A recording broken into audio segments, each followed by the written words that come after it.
நான் doctor Ashok, Shakti fertility and Srichakra மருத்துவமனை.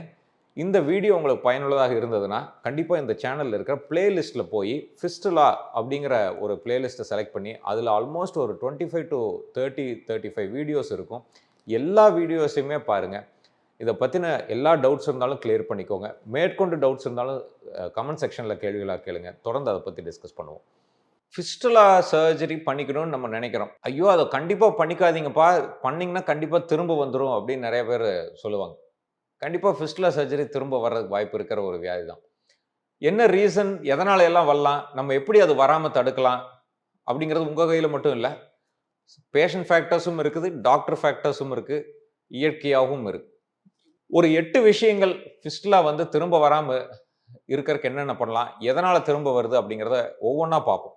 Number 1 வந்து டைப் ஆஃப் ஃபிஸ்டுலா. நம்மளுக்கு என்ன மாரியான ஃபிஸ்டுலா இருக்குது? டிரான்ஸ்பிங்ட்ரிக்கா, சூப்பர்ஃபிஷியலா, இன்ட்ரஸ்பிங்ட்ரிக்கா, எக்ஸ்ட்ராஸ்பிங்ட்ரிக்கா, இல்ல ஆர்டினரி ஃபிஸ்டுலாவா? எல்லாமே வந்து எம்ஆர்ஐ ஸ்கேன் மூலியமாக பார்த்தோம்னா தெரிஞ்சிரும். 2வது முக்கியமான விஷயம், உள் ஓப்பனிங், இன்டர்னல் ஓப்பனிங் எந்த இடத்துல இருக்குங்கிறது தெரியணும். ரொம்ப ஆசனவாய் பக்கத்துல இருக்கா? உள்ளுக்குள்ள இருக்கா? இல்ல குடல்ல இருந்து வருதா? அப்படிங்கிறத ரொம்ப முக்கியமாக தெரிஞ்சிருக்க வேண்டியது மிக அவசியம். 3வது எதனால ஃபிஸ்டுலா வந்தது? ஏதாவது கிரான்ஸ் டிசீஸ்னாலயா, டியூபர்குலோசிஸ்னாலயா, டைவர்டிகுலோசிஸ்னாலயா, இல்ல கேன்சரஸ் லீஷன்ஸ்னாலயா, எதனால ஃபிஸ்டுலா வந்ததுங்கிறதும் ரிகரன்ஸ் ரேட்ட ரொம்ப ஆர்வமா முடிவு பண்ணும். 4வது கோமார்பிடிட்டிஸ். நம்மளுக்கு வந்து சுகர் இருக்குதா? இன்ஃபெக்ஷன் பொழுதிக்கும் வர்ற மாரியான பெர்சனா? நம்மளுடைய நோய் எதிர்ப்பு சக்தி இம்யூனோ காம்ப்ரமைஸ் ஸ்டேட்டஸ்ல ஏதாவது இருக்கணுமா? ஹெச்ஐவி இருக்குதா? ஸ்மோக்கிங் பண்ற நபரா நம்ம? அப்படிங்கிற நெறைய கோமார்பிடிட்டிஸ பொறுத்தும் அது வந்து வேரியேஷன் ஆகும். 5வது நம்மளுடைய டயட் ஃபேக்டர்ஸ். நெறைய நார்ச்சத்து இருக்கிற டயட் எடுத்துக்கணும். நெறைய பேர் நான்வெஜ் சாப்பிடாத ஃபிஸ்டுலா வந்துரும்னு சொல்லுவாங்க. கண்டிப்பா அது அப்படி கிடையவே கிடையாதுங்க. நம்ம ஆசனவாய் பகுதியில ஆட்டோமேட்டிக்கா இன்ஃபெக்ஷன் ஆகுறதுனால தான் ஃபிஸ்டுலா ஆகும். இது நான்வெஜ் சாப்பிட்டாலும் சரி, வெஜிடேரியன்ஸா இருக்கிறவங்களுக்கும் நெறைய ஃபிஸ்டுலா ஆகும். அதனால அந்த மாரி மித்தையும் நம்பவே கூடாது. 6வது விஷயம் வந்து சர்ஜிக்கல் டெக்னிக். என்ன மாரியான சர்ஜரி நம்ம பண்ணிக்கிட்டோம்? அந்த ஒவ்வொரு டைப் ஆஃப் ஃபிஸ்டுலாக்கும் ஒவ்வொரு டைப் ஆஃப் சர்ஜரி ஆப்ஷன்ஸ் அவைலபிளா இருக்கும். இருக்கிறதுல பெஸ்ட் ஆப்ஷன நம்ம சூஸ் பண்ணிக்கிட்டோமாங்கிறத பொறுத்து அது வேரி ஆகும். 7வது விஷயம் நம்மளுடைய போஸ்ட் ஆப்பரேட்டிவ் கேர்.